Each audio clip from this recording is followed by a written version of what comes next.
What's going on, everybody? Welcome into the first episode of 2024 for the 24 Curveballs podcast.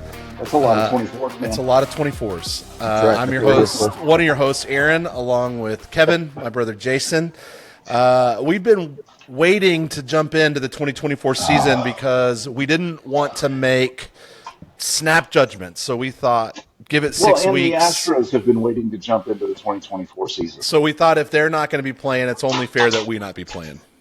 And so, the number of like moments where it's this bizarre world, right? Every day where you're like, it can't be this bad. And then it just continues to be.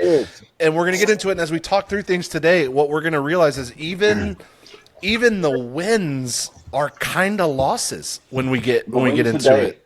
Yeah, the win today. So we're recording today is Wednesday, May 9th, and last game of the Yankees series. We went up 4-0 against the Yankees, and then they battled back on a kind of a BS home run to go 4-2, and then Presley gives up a run, and then Josh Hader gives off a leadoff single. We end up having tying run at third, winning run at second before we get out of it. But I'm like, first off, Joe Espada continues to mismanage a bullpen. Just the whole thing. It's just, I don't know. I don't want to get ahead of us. So the pitching is the one, and we'll get more into this when we start breaking down. But the pitching is the one thing that I cannot see a bright spot. Right, like I can look at today and just go, look.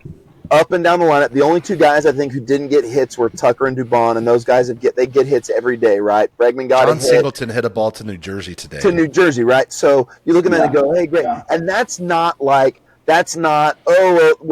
XBA, BO, whatever. No, that's actual hits that dudes got that they weren't getting before. So that's encouraging. I cannot find a way to spin what's happening to Josh Hader. I don't see that. I don't. So, I don't buy. Can we back up for 1 second? Can we just start with the big elephant in the room at what a locker room guy Abreu turned out to be? Yeah. Yeah. That's the best thing he's done as an Astro is stop being an Astro. Yeah, and so they're like tip of the hat to him. I've been in locker rooms before. You know when you don't belong there, and you know when it's way past that, right? And so my deal for Abreu is it always takes courage to do that. And I don't want to dismiss the fact that he made that decision was his. That's a big league deal. His performance was so abysmal. Like at some point you just have to he knows. At some point he's begging give me a way out. And so they offered that whatever that is, right? Like whatever's happening with Bagwell and his agent and him and I'm like my deal is can we get Hunter Brown and Alex Bregman to support him in person? So we'll do that when we go around the horn. But yeah, you're 100% right. And there's still one of those guys in our lineup that is absolutely destroying us. And I have thoughts about that when we get there. But I do want to ask if you had to go, we'll go around the horn. If you had to go, I don't know, maybe 1 to 3 pleasant surprises from the year. Ronel Blanco. Yeah. The other one for me, I would like to throw out, and I wrote down some numbers. Dude, Jeremy Pena. Yeah. I was over him last year, the performance. But Jeremy Pena, his numbers are better. He's running. He runs funny, but he runs fast. He does run funny. He runs like he's running in quicksand, or like he's an old black creature. But his hits aren't coming always when they're needed. So some of his numbers are just numbers. But he, to me, is the closest thing to a heartbeat that we have this year. He's the only thing that I see that I'm just like, he's alive. Where I would push is some of that, too, is lineup construction. Like, you had this guy he's hitting 326 coming into the day and then gets on base every day.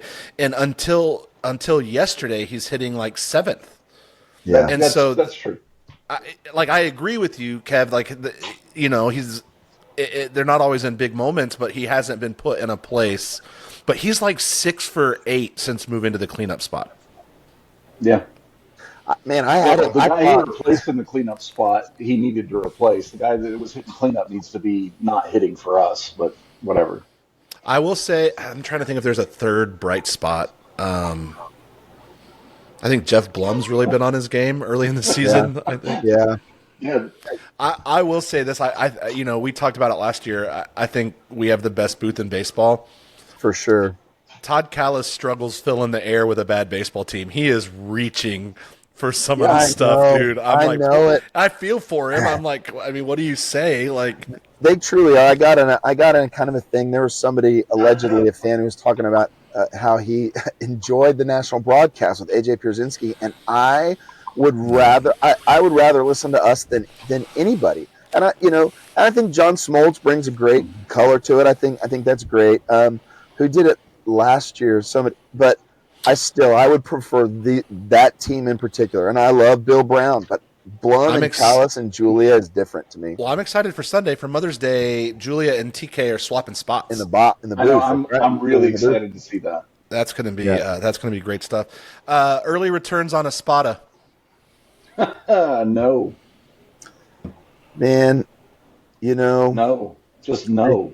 They talk about there's that thing you get promoted to the level of incompetence, and I believe that he was, as a bench coach, an instrumental part in all of those since 2019 or whatever, but he is not managing this baseball team. Well, and I think a lot of people forget, because there's a percentage of Astros fans that aren't baseball fans. They're fans of winning, and so they don't know the game. Joe Espada was a bench coach for Aaron Boone with the Yankees. He was a third base coach for Aaron Boone with the Yankees, which tells me he's been passed over a lot. He was with AJ in 2017, right? And so this guy, for probably the better part of a decade now, has been getting no's for the lead job, and there's got to be a reason for that. And maybe for what it is he's just. So here's the thing that I'll extend in his. Here's the thing I'll extend in his benefit. He may just not know who he is yet, because those are the things that I see are like, I don't understand Jake and Joey, the way that he's using them, and so I don't know. Jake Myers can barely throw to the cutoff man. Like, right, exactly, right. And we're in close games, and we're bringing in our bullpen that just gets shelled, right? And so I don't understand that. And so I don't know. Is he a gut guy? Is he a numbers guy? But I think that he hasn't. In a moment where we need someone to pull the reins and right the ship, that's got to be the manager. And I feel like whatever, Dusty was at the helm. I think somebody else was the heartbeat, and I'm certainly not a Dusty honk, but he was at the helm. This is an argument I had today on X was there are more than two options. Like, I can think Dusty wasn't the guy anymore, and think that Joe's not the guy. Is not. To me, there's a lot of little things that to me feel like mindset and preparedness, and that is manager. Like, guys are coming in, and it's little things like I wrote down today. Our ERA in the first inning is 18. Staff ERA of 18 in the first inning, and so we're not coming into games ready to play games. And there's 100%. We heard he didn't address the team after a loss until the final game of the Cubs series. Yeah. What? That seriously is right. Like, seriously, there's no management. Right. Yeah, you're filling out a lineup card. I want to play that. I want to play that clip of him saying that next to the Augie Garrido clip. Yes. When UT lost. One of those guys is a champion. One of those guys wins. That's right. Yeah. And there's other little things too, right? Like with a football team, if your team has an excessive number of false starts, if guys are consistently missing coverages and holding penalties, that's on the coach. And so the argument that a lot of people make, and I get it. Is Joe Espada hasn't struck out once this year. Joe Espada hasn't given up a single home run. But Joe Espada also has not pulled the right levers. And I know that managers aren't coaches in the Major League Baseball. Like Joe's job is not to coach guys, but his job is to manage the on-field product, and he's just doing a lousy job with it. Alex Bregman being your two most important spots in the batting order are 2 and 4, and Alex Bregman occupied those spots for all but 2 games this season. That's Joe. Is under 200. He's 190. You're 2 and 4 here. And, yeah. I mean, I liked one of the things. Like when I watch basketball games and I watch the NBA on TNT afterward, and I watch Charles Barkley say that guy just had a triple single. Man, he only scored 2 points more than me. And Bregman's barely hitting better than I am. Barely. He only has 1 home run more than us. Yeah. So I ran down Jason's face on that stuff. This was coming into the game today. He went. I think he went 1 for 4. But coming into the game today, this is among Major League third basemen, minimum 97 at bats.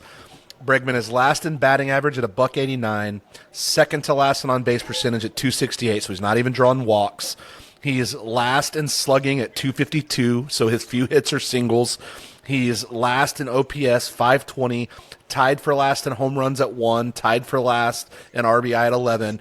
And even his hit today, so glad that you finally got a hit. But to Kevin's earlier point, it was a meaningless at bat, and he hit a noodle single to right. Yep. That's the thing for me is I was saying today, right? Like he's captain fly ball, right? And so I'm like, great, he's the perfect guy to hit up. He can't hit a fly ball out of the infield. I don't remember the last time he hit a ball on the ground.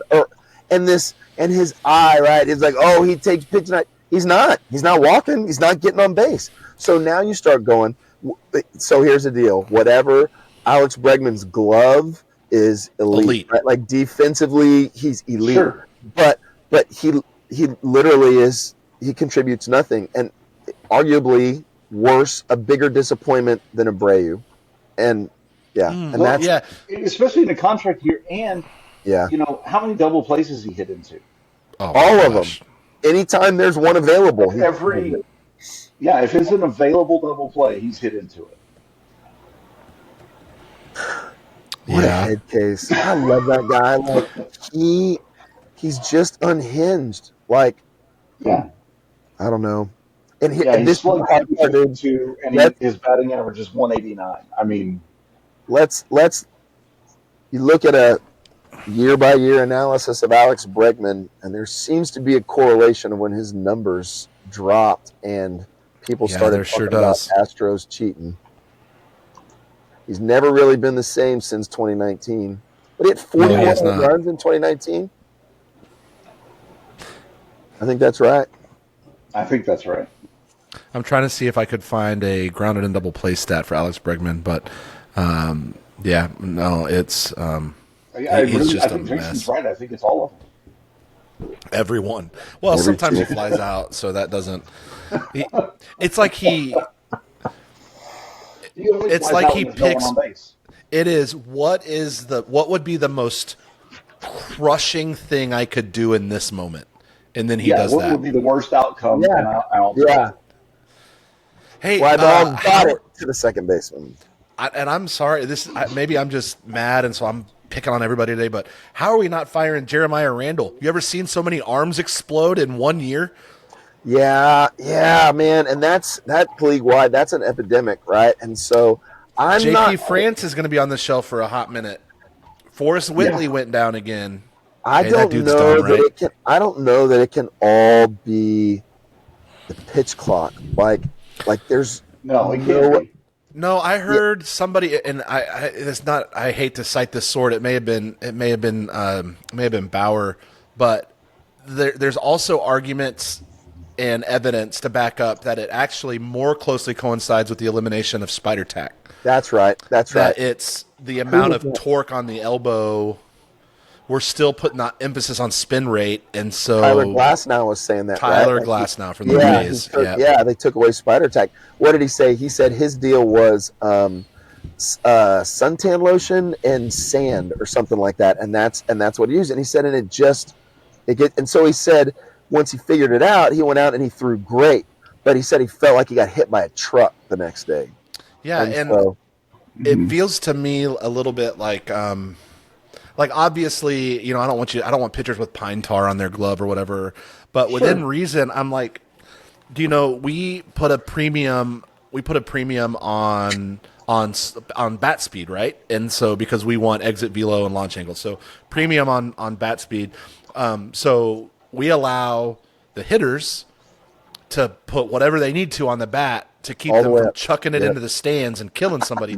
There's a degree to where I need the same from the pitchers. Like, again, let's not Gaylord Perry, but there's got to be a middle ground. There's got to be. Seriously, the example for me is. By the way, may God rest his soul. Sorry, Gaylord. Sorry. Yeah. But Garrett Cole hasn't been the same guy. I'd love to see that. Yeah, couldn't happen to a better dude. Guy. He's representing himself on the sidelines now. That's right. That's right. But the Yankees are still good. That's the worst. That's the worst part of it. It hurts that he's out and they're good. We'll do predictions for where we finish here at the end of the show, but the only thing that's even remotely saving us right now is that we're in a horrible division. Nobody's running away with it. Yeah. Let's consider leave the door more open. We'll work backwards around the infield. Let's consider we already did Bregman. We know where we're at there. I think my vote would be. Is he even tradable right now? No, actually, I was going to talk about that. That was one of my projections. Is because it's a walk year and he's doing so poorly. Nobody rents that dude. He doesn't make you better.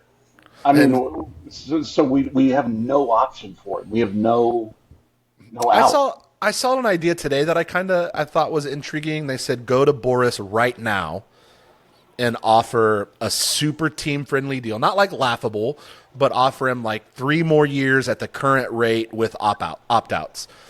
It takes the pressure of the walk year off of him. Figure out, is he just a head case and that's it? And once that's handled, he goes back to being normal, or is he broken? And I thought, well, that's kind of intriguing because if I don't want 8 years and $300 million for Bregman, but if I could get 3 years and $60 million, I would take that. I think for me is 20, right? 20 AAV and 60, man. As crazy as it sounds, Kev, I just think that's the going rate for a starter, which is ridiculous. Yeah.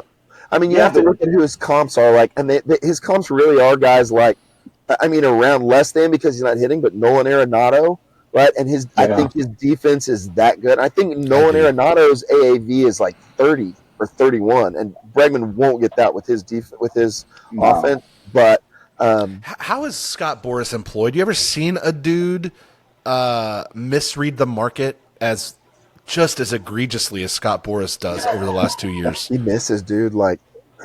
No. Who is it? And who's in the NFL? Drew Rosenhaus. Drew Rosenhaus. The NFL that does the same thing. Yeah. Yeah. I'm of the opinion. I think both of you guys have said it to me as well. I think right now, if I'm the Astros, I would have Mauricio Dubon. I would just tell Bregman, hey, you're hurt. Take a couple weeks. I'd let Dubon be my everyday third baseman while we figure something out. Yep. Yeah, for sure. Absolutely. For sure. Dude's a gold. Like, everybody's like, oh, but Dubon. He's a Gold Glover. He's a Gold Glover. Every time Dubon's in a game, he makes something happen. And he has a cannon. Right. And he seems to always get hits. Dubon is one of those guys I think everybody projects themselves onto. Like, I see guys that just think he's awful. It's the same guys that think Jake Myers is the answer to the outfield think Dubon is the worst. Sure. I'm a Jake Myers fan, but I don't think he's like the center fielder. He's a wonderful fifth outfielder. Is there a better love affair in the world than Mauricio Dubon and Yordan Alvarez? No. It's the best thing in baseball, man. Me and my affair with Dubon and Alvarez, that's greater. I love that more.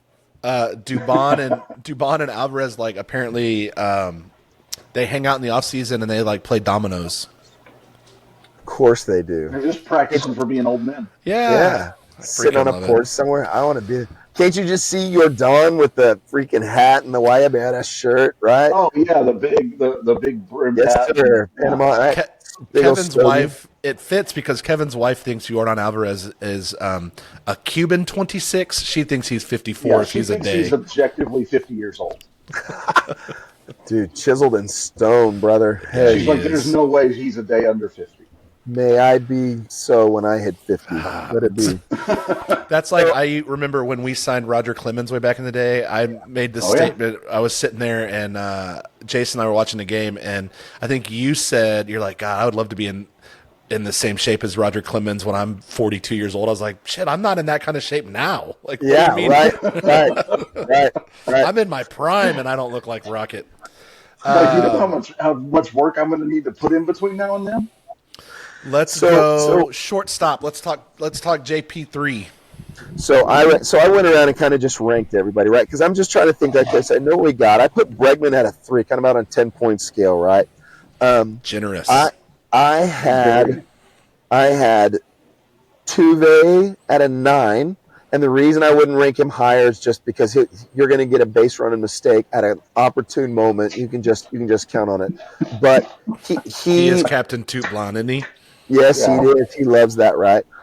I had Pena at a 9.2 in second place just because the turnaround, and I think he's the closest thing to a heart leader that we have right now. Like and I think Tucker's getting close. We'll talk about him later, but I just think the fact that Pena has turned around like he has shows me something, because you don't make that kind of turnaround without significant work in the offseason. He was Bregman-esque at points. Yeah, I can see that. Yeah, I probably, if I'm just looking at defensive, I'd probably have Altuve much lower. He just doesn't get the balls. He doesn't have the great arm. Yeah. But he's our soul, man. That's why he's got to be. And what he's doing offensively, like, every time he hits the bat, we got a chance to make something happen. The thing that breaks my heart is he's one of 3 guys on our team that's currently performing, and yet he is wearing this season. You know what I mean? Like, it kills him, and I'm like, you're the only one doing anything right, little guy. Come here. Yep. I just want to pick him up and give him a hug. Come on. Okay, I'll go on a short sample size right now. I'm gonna give John Singleton like a 6.5 to a 7. I had him at a 7. Since he's gotten regular at bats, he doesn't just hit bombs. He does hit bombs. That ball today, dude. I've never seen a ball hit. Woo! That wasn't even like a lazy fly ball. That was a line drive off of the third deck. I know. Yeah, he like what Giancarlo Stanton did, the way he just murdered that thing. Did you see Jordan's face when he hit it? No. Yes. Oh my gosh! Go find the video. Jordan was like, when you make Jordan, saucer-eyed, he's like, I was like, oh, hey, best get bat flips in the game right now. Like, oh, certainly. Oh, every time I love it. He's like, hey, never know when it ends. He knows better than anybody, right?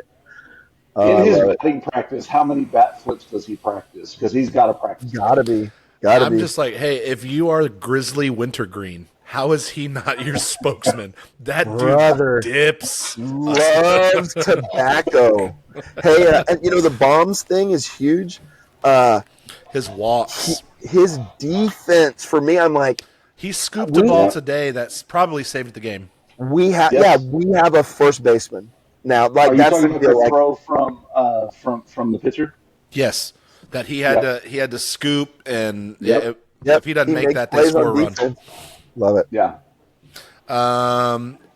So I wasn't thinking in terms of numbers, so I'm having to kind of do that on the fly.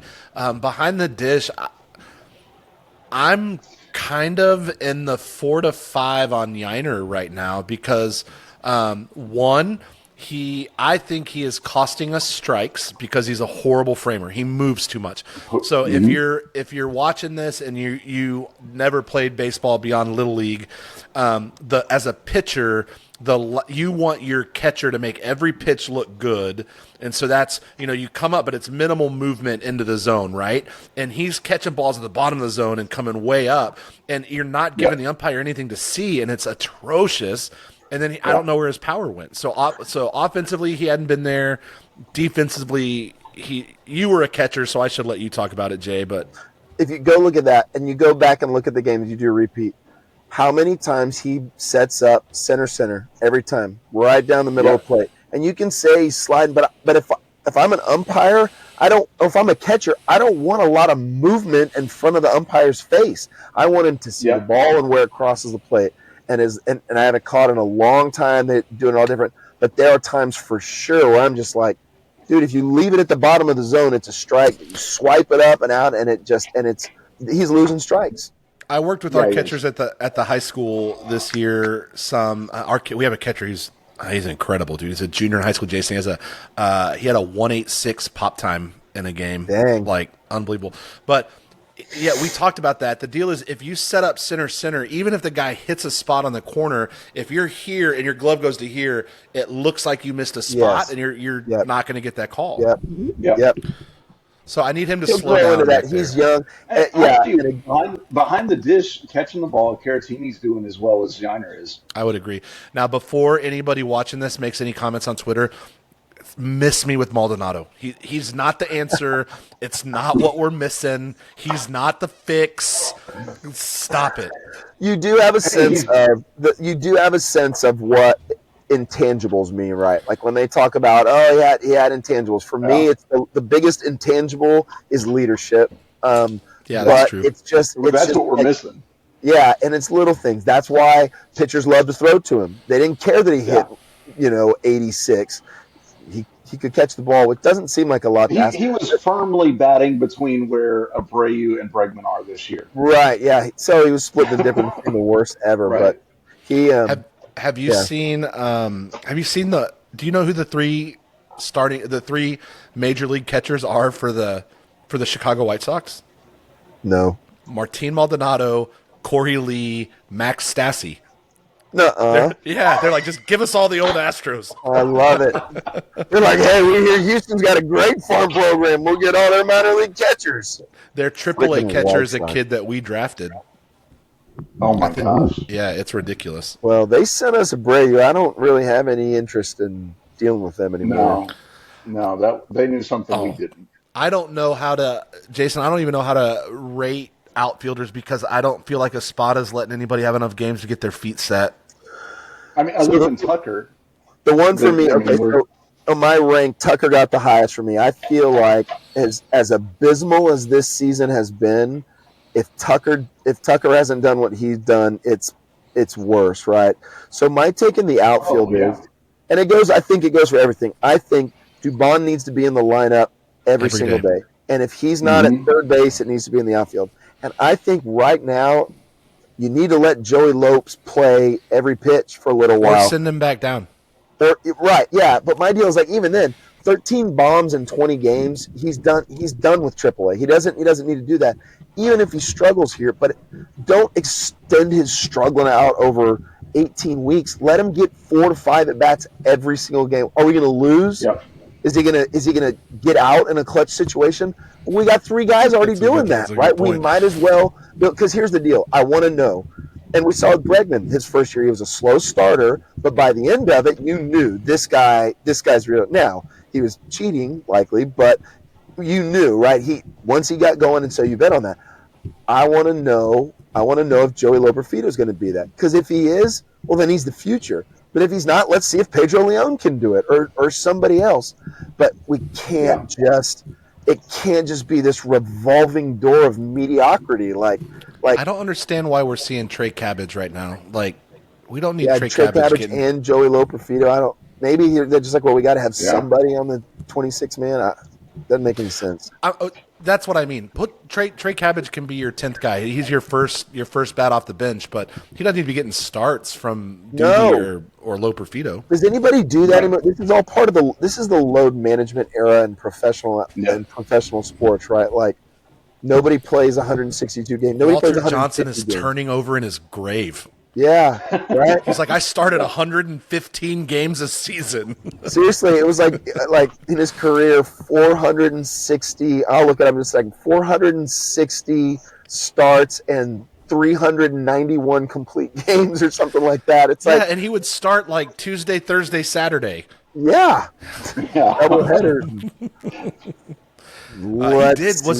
Was it Walter Johnson? I actually think he did start both ends of a doubleheader once. I wouldn't be surprised. Can you imagine? Oh my gosh! It was different then, man. Tucker's as close to a 10 as we have on our roster, and I'm to the point now. I don't like long contracts. I'd go eight. I would go at least 8 to Tucker, and I'm fine with the 30 to 35 million AAV. He's so what? You said it last year, and the thing with him is you have to just back the truck up and make him say, "I don't want to play in Houston." Yeah. So so here's where for me, can I talk about like records? Here's where we are now. Currently, we are 12-24. 13. Right? So that's a 13 and 24. We won today. 13 and 24. Before today. Okay, so before today, all my numbers are going to be based on that. 333, right? That is 2 games ahead of where we were in 2013, right? So our 2013 was like exactly where we were in 2005. Really? Okay. The year we went to the World Series? Yeah, we had Andy Pettitte and Roger Clemens. Oh, yeah, right. I'm shocked to hear that. Yeah. So here's where I figured, and I set this range. If we play 500 baseball from the rest of today, that will end the season at 75 and 87, 463 winning percentage. That's close to where I had us. There's like 124 games left. If we play those games on a 100-win pace, like 100 win for the season pace, we'll finish at 89 and 73, which is a 549. I pegged us. My guess was that we would finish 80 and 82, and that's 539 here on out. And my guess is that we finish third in the division and make the playoffs and miss the playoffs.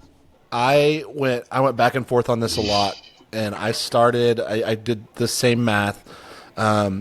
Without belaboring any point, here's what went into my calculus. I think we are better than 13 and 24. Yeah. I think Luis Garcia comes back and makes an impact late.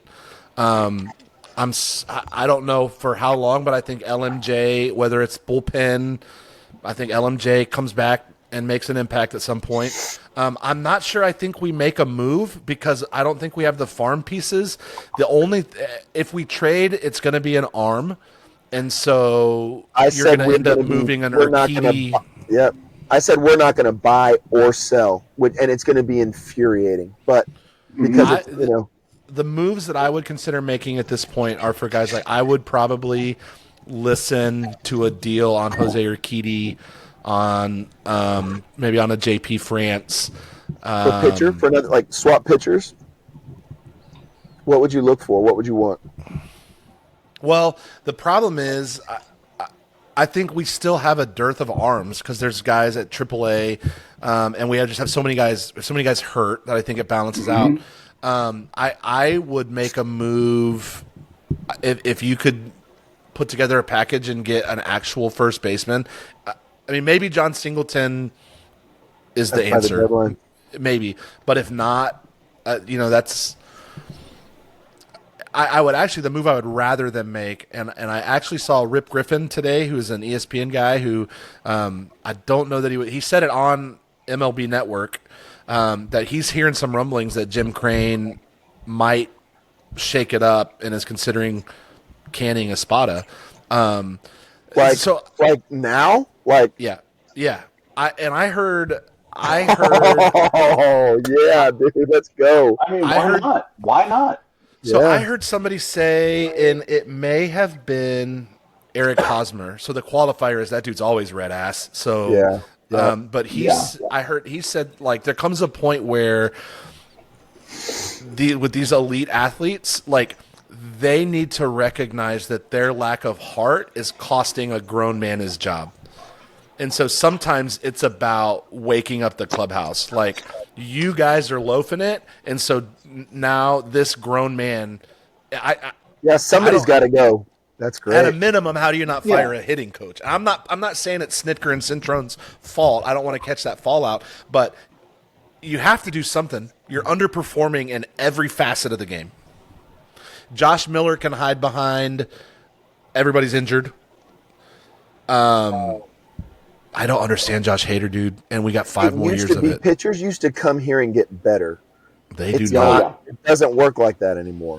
Yeah, dude, you're talking. We've got 5 years of Josh Hader. Yeah, $95 million. I had us going the rest of the way. I think we end the season. I started really optimistically, and I was like, I thought we'll go 80. We'll be 84-78. And I came to that number because that was my first guess. Then I guessed 77-85. The things that I look at is we have a lot of baseball left against our own division. Our own division is poor. Yeah. And we will get some guys back from health. So I have a second or third in the West, which would also put us in the expanded playoffs. But that is mostly a product of like the American League Central is garbage. So I said, in order for us to go on the higher end, like, because I kind of put us right in the middle on the higher end of that, more 89-73, right? Hader and Alvarez have to figure it out. And I think Alvarez will. He whatever his 0 for 15. But if Bregman doesn't start hitting, who pitches to Alvarez? Yeah. Well, yeah. Then he's got to be your 8 hitter, like hit him in front of whatever. But we have to have 2 of those starting pitchers have to come back, and they have to come back sharp. Like you don't get a month to warm up right now. Right. Like if we're going to hit that top number, everybody has to come back fresh and loaded for bear. And a lot has to change, and maybe it is right that you've seen it before. You fire a coach, and the team goes on a one run, takes off a streak. So it'd be great. They got the talent. It's the same damn team that won 100 games last year. Kev, as we go to you for kind of your thoughts, I do want to something that you said that we rushed by. I think you are 100% right that Victor Caratini was probably our best move this offseason. Yeah. Oh yeah. Yeah. I mean, look, I think if we make 500, we're lucky. I mean, overall, if we end up at 500, I consider this a win for the team that's on the field right now, the way it's constructed, the way they're playing, and the way they're being led. The fact that Espada didn't address the team after a loss until whatever number loss it was, that right there was when he should have been fired. Yeah. I mean, yeah. I'm just, I don't know. The standard. Do you think we in make Houston a is move? different. The standard in Houston is different. I don't know. I don't know that a roster move or is the way to go. I don't know that, the guys that we want to move are not movable. You can't trade Abreu. You can't trade Bregman. You can't trade guys that currently suck. It's just. I'm just my thing is guys go get a freaking center fielder, right? Like, I guess that's where I'm at. That's the only position. I hate that outfield platoon, and I know Jordan wants to play outfield and DH and all that. Whatever. Go get a freaking center fielder. I don't know who it would be, but that's the only place where I look and go, everybody's got to come back. But shame on us for not making Jordan a first baseman. Come on. Seriously, that's the guy who went lumbering around out there. If we're not gonna put Dubon at third, then Dubon should be in the outfield. Yes, yeah, sure. You're 100% right. So we don't need to go get a center fielder. We have players. We have guys. They're just being misused. Oof. How intolerable are the HEB commercials when we're losing like this? I read someone said something about that. How this is this is what happens to dynasties. Side note, it makes me appreciate the Spurs and the run that they went on because it inevitably happens, right? Like everybody's wrapped up in their own stuff. Freaking LMJ opening his coffee shop, right? Like this has really motivated me to get back in the dude. You ever been more pissed off at a major eat my dude? I love dude. That dude. I'm like, I'm glad the coffee could motivate you. Like what happened to bury me in the H, man? Yeah. And so that's the thing. Breggy's got his salsa, and LMJ's got. And listen, they don't. I'm just like, Breg, you got $100 million, dude. $100 million. Before this year, you were talking about $300 million, and this is what you're putting up. That's the part. I don't freaking get it. These are. Yeah, and again, so when I see Breggy and his freaking Spanish on the field, I'm just like, you're hitting 189. Why aren't you in the freaking cage, bro? Get after that. Dang it. Oh, I'm with you. 100. They gave that dude $100 million. to hit Yeah. 230. And, I mean, there's just no way around it. Like I said, the way we're constructed and the way that we're being led, if we hit 500, if we get to 500, that was a win for this year. Yeah. Yeah, I mean, I don't. I mean, yeah. My concern with the spot, and I'm not going to. What a waste is right. My concern with the spot, and I'm not going to say that I stood on this, but my concern at the beginning was, yeah, I remember you saying it.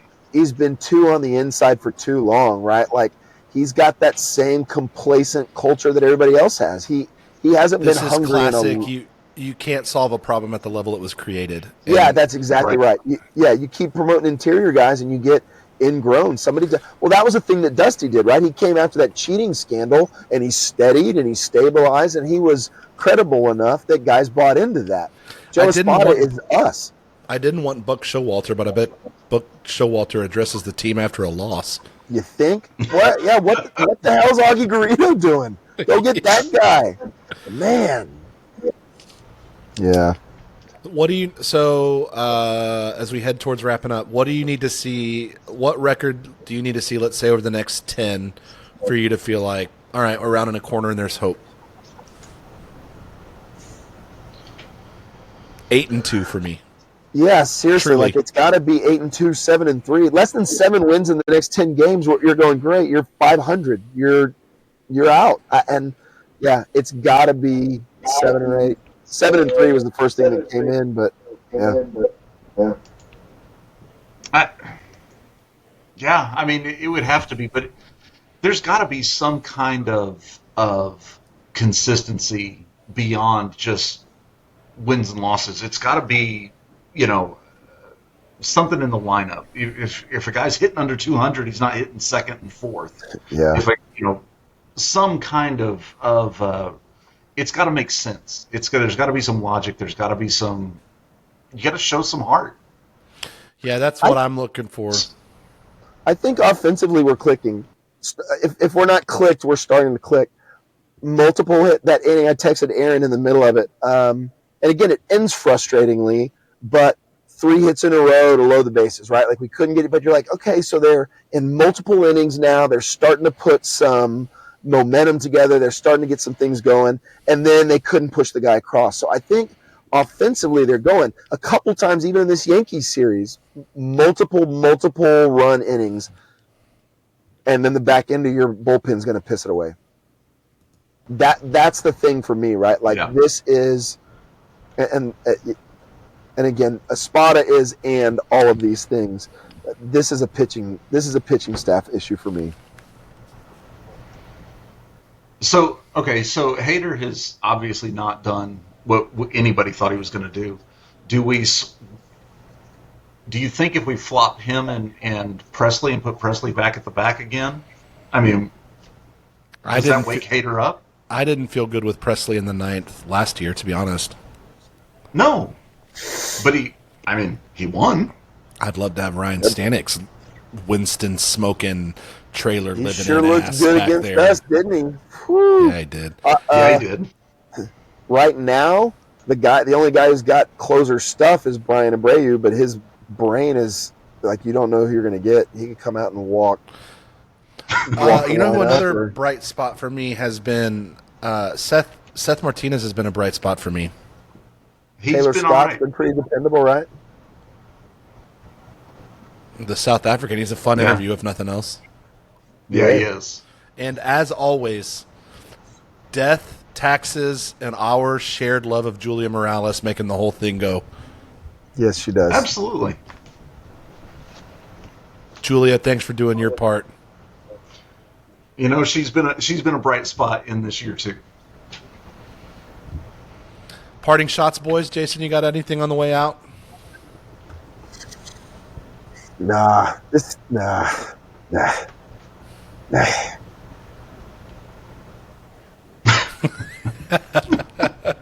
like. No, that's it. That's all I got. That sort of sums it up, doesn't it? Monday will be interesting when Julia's in the booth and TK's on the side in the dugout. Yeah. For me, I don't know, man. What I love is there's people being like, how old does this make me feel? People are like, they're like, hey, I was around in the 2007. I was like, son, I started watching in 1984. Until you've seen some of those guys play, and even then, until you were excited about the upgrade that Tony Eusebio was, miss me with your hard fought fandom. You know what I mean? Anyway, we'll be back on next week with another episode of 24 Curveballs.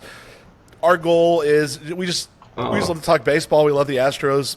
We wanted to have fun doing it. We're always going to be honest. You can feel free to share your thoughts with us at Twitter. We are at 24 Curveballs. You can drop a line there and let us know what's going. Jason just had to duck out. He got super glitchy. Maybe we'll get him some new internet as a gift. But yeah, thanks for tuning in with us, Kev, my brother. As always, it's a good time. Yeah, it is, man. You know, whether they're good, whether they're bad, we love the Astros. It just is what it is. And it is bad. If you can't love them when they're bad, then you shouldn't when they're good. Yeah. Let us know your thoughts. We'd love to hear your opinions. We'll be back next week, and we just look forward to sharing the rest of the year with you. So thanks for tuning in. Y'all have a great week. We'll see you next time.